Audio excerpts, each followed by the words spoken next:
WVCU LP 97.7 Athens.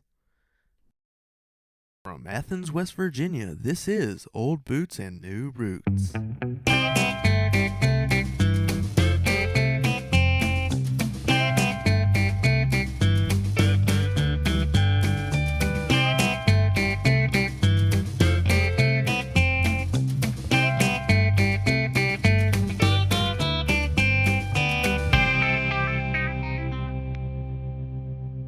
Hey y'all, I'm Logan Bennett and welcome to Old Boots and New Roots. Today we're here with a very talented David Miner. David, how are you doing today? I'm doing fantastic. For those who don't know who you are, tell us a little bit about yourself. It's David Miner. I live in New Braunfels, Texas. I'm a country musician and a songwriter and a guitar picker, and I play music. What first got you interested in music? I'd have to say it was my parents. They were always very musical growing up. Lots of music playing constantly around the house. That's where I got into rock and roll and country music and all that stuff. And yeah, they were the first influence. So I know that you didn't realize you wanted to be a musician until pretty recently. Tell us about that. Yeah, I always wanted to be a musician. I just didn't know it was a thing that you could do. You know, like everyone growing up, like musician is the a occupation. Everyone's like, that's you got to win the lottery to be able to make a living playing music, or it's so hard, or everyone quits, or don't quit your day job is something you always hear. And then uh, once I got to college, some friends convinced me to play at an open mic, and I finally brought the guitar out of the bedroom and played an open mic, and immediately was hooked, and started trying to book shows around Fort Collins, Colorado, and realized I could give it a shot. So what got you interested into the more classic country sounds? My well, my parents always were listening to like Waylon and Willie and Johnny Cash around the house and stuff, so that's what I grew up on. And I would listen to country music in the early 2000s when I was growing up, but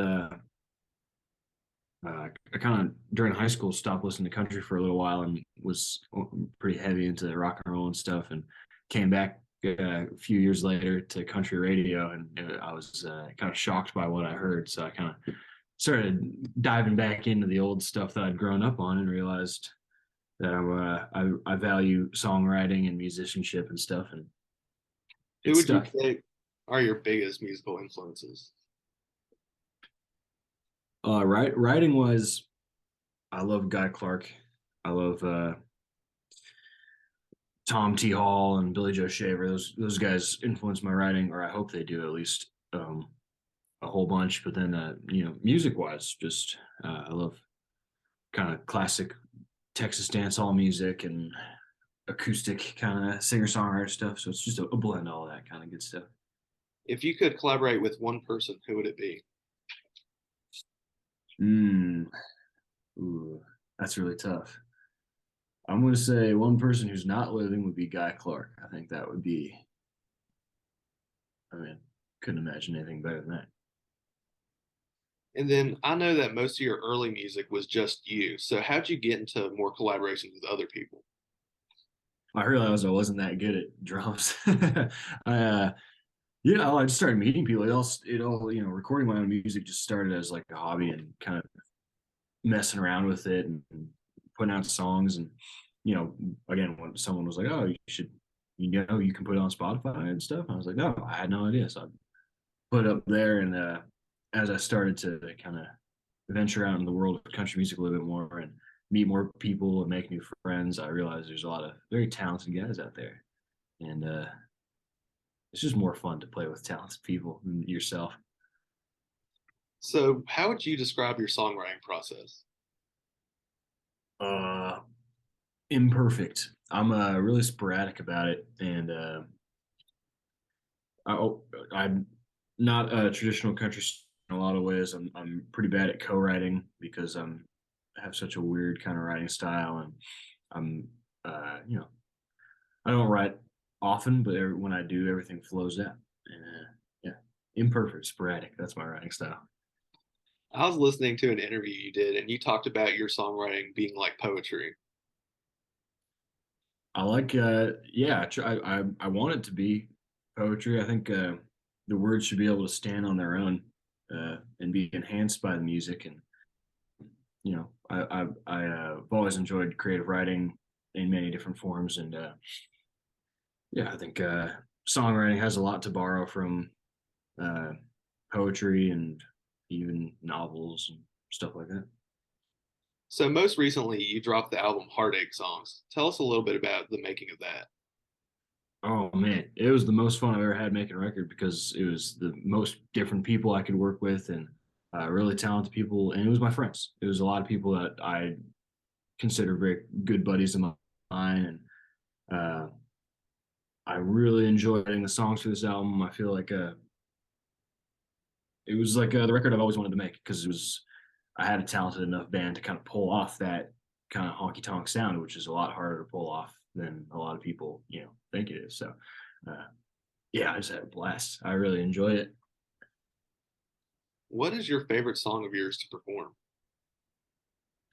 Perform, ooh, it depends on the crowd. If it's a crowd that's a little more of a singer songwriter listening room kind of situation, I love playing Alley because there's a lot of space in that song for people to kind of sit with them. And then if I'm playing in a more rowdy setting, I'd say something like Pennies Out of Pain is the favorite of my songs I like to play. That's a fun one. And then what if you do covers, what would be your favorite cover to perform?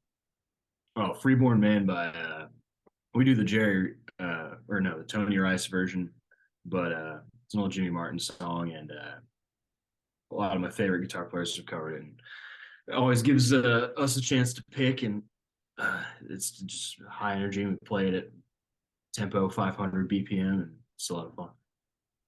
What would you say is your favorite moment you've ever had on stage? Hmm. There's a lot of them. Truly, I'm blessed to play music for people, and it really makes me feel grateful every time I go out there.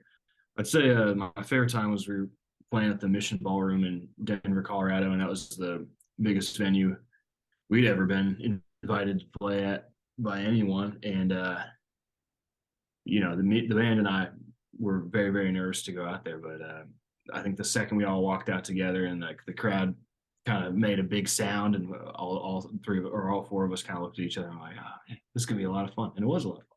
It was just a blast. In your musical career, what is the best advice you've ever been given?